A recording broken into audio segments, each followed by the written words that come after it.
প্রবাস থেকে যারা ভোট দেবেন, যারা ইতিমধ্যে ব্যালট পেপার হাতে পেয়েছেন, তারা এই যে এটা হচ্ছে ঘোষণাপত্র।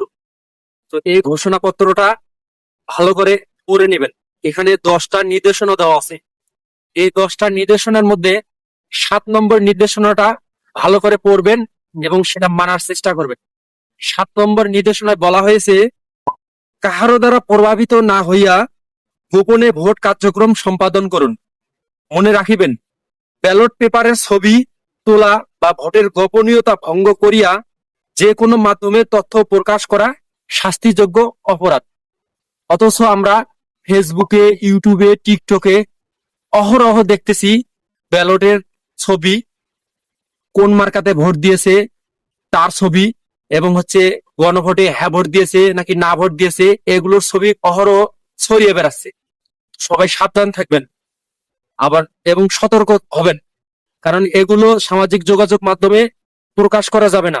আপনি যদি এগুলো সামাজিক যোগাযোগ মাধ্যমে প্রকাশ করেন, তাহলে আপনার এনআইডি কার্ড ব্লক হয়ে যেতে পারে। তাই আপনি এগুলো থেকে সতর্ক থাকবেন এবং আপনার আশেপাশে যারা ভোটার আছে তাদেরকেও সতর্ক করবেন। ধন্যবাদ।